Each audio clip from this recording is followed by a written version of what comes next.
Mi smo včeraj proučili dokument NEPN 5.0, v njem ugotovili nekaj stvari, s katerimi jih pozdravljamo, in nekaj stvari, ki se nam zdijo še vedno velik izziv.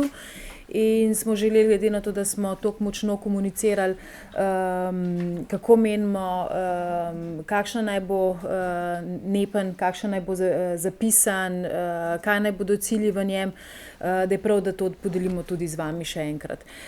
Nacionalni energetski podnebni načrt je namreč dokument, s katerim je Slovenija še najbližje prišla do enega dogovora ali pa da kaže neko politično usmeritev, kako bo z energetskimi viri v Sloveniji v prihodnje, in zato nam je ta dokument pravzaprav tako ključen. Če bi obstajal energetski koncept Slovenije kot sprejet, bi bil morda ta višji, nadgradnja, ne.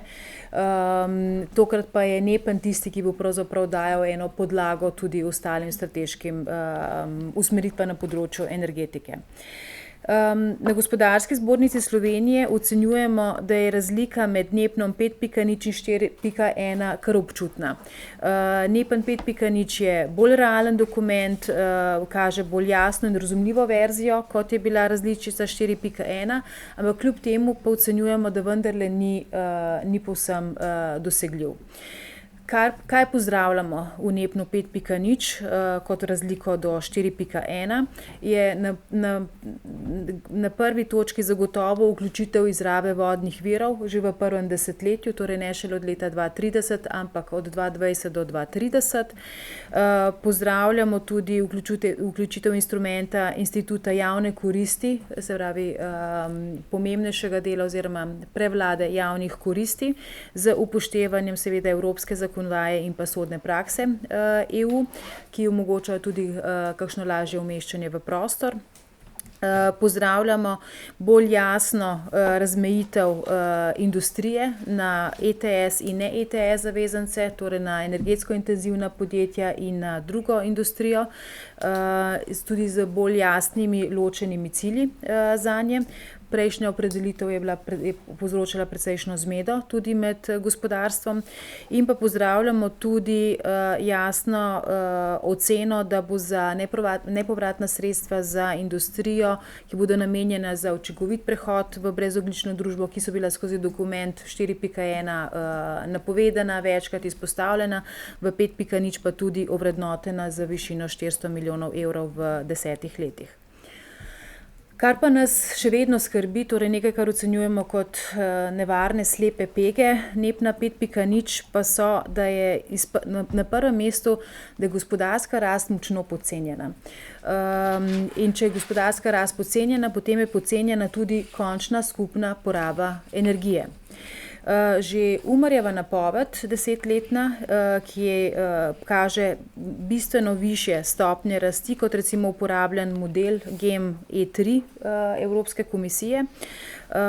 Kolega Bojan Ivanc je izračunal, da vkolikor bi obveljala stopnje rasti, kot so bile vzete v NEPN-u kot na tej podlagi, bi pravzaprav mi načrtujemo 1 do 2 recesiji, ne, v 10 letih. Gospodarstvo takega namena nima, tudi neodvisne inštitucije nam kažejo, da je neka naša povprečna gospodarska stopnja rasti 2,2 odstotka v naslednjem desetletju. Torej prva je ta, ker pomeni, da je to že metodološka zelo pomembna razlika, najverjetneje celo napaka. Druga slepa pega je, da še vedno pri izračunu slonimo vendarle pretežno na področju OVE ciljev na izrabi sončne energije. Tudi NEPN 5.0 ostaja na enakih izračunih kot 4.1, kjer je za izhodišče za leto 2020 pri sončni energiji vzet podatek 400 megavatov, medtem ko je dejansko inštalirane megavatnih moči pa 260. Torej je že pomembna diskrepanca v izhodiščnih podatkih in to potem naprej se pravzaprav samo še povečuje z povečanjem števila sončnih elektrarn, pravzaprav postaja toliko bolj nerealno, ker je podlaga, na kateri je izhodišče vzeto, že v bistvu napačno. Torej zato ocenjujemo, da so tolikokratno povečanje obnovljivih virov energije iz sončne energije, da so nerealna. Ne pa, da si jih ne bi želeli, samo ocenjujemo, da so nerealna.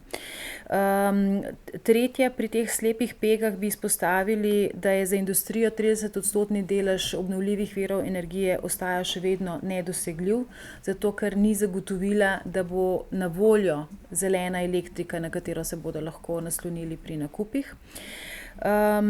Četrto, dokument še vedno zagovarja do 25% uvozno odvisnost, kar je bistveno več od sedaj, in pa, če razumemo, da gre najverjetneje za podcenjeno porabo energije, ki bomo priča, je lahko ta uvozna odvisnost še bistveno višja od 25%, kar ni skladno z nekim običajnim ciljem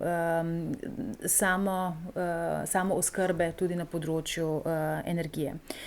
In pa kot peto bi še povedala, da pogrešamo zapis o shemi kompenzacij indirektnih emisij, ki jih vse evropske države z izjemo Slovenije in Romunije imajo za energetsko intenzivno industrijo in da pričakujemo bolj jasen zapis tega tudi v NEPN 5.0.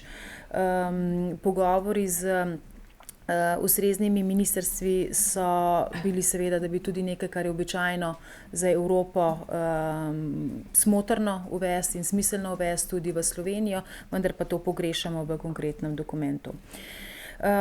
Zunaj teh nevarnih slepih peg je pa samo še ena točka, ki jo posebej omenjamo, kar je razlika, ki je nismo našli v 4.1, in sicer je v eni taki opombici na eni strani je opisano, kakšna je ocena pripravljavcev rasti cene električne energije za prihodnje.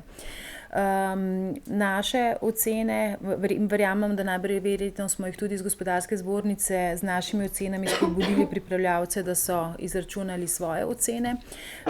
Naša ocena je, da se bo ob uveljavitvi vseh teh ciljev in ukrepov in pa stroškov prehoda, da se bo cena električne energije v Sloveniji podvojila.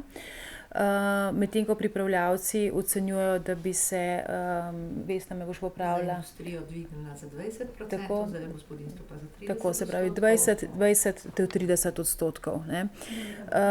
Mi seveda si želimo, da imamo mi napačna izhodišča in da imajo pripravljavci NEPN-a bolj pravo oceno. In v tem primeru v bistvu pozivamo tudi vlado, da to zapiše v dokumentu kot cenovno politiko energentov, kateri bo Slovenija težila.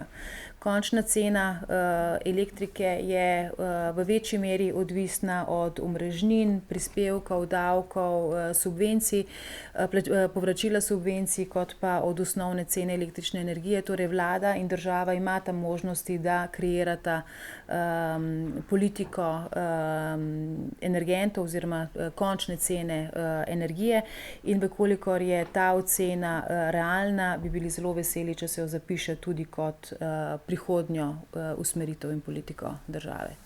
Vsekakor, če pa potegnem nekako, če je imela verzija 4.1 rdečo luč s strani gospodarstva, tale verzija nima zelene luči, ima pa rumeno.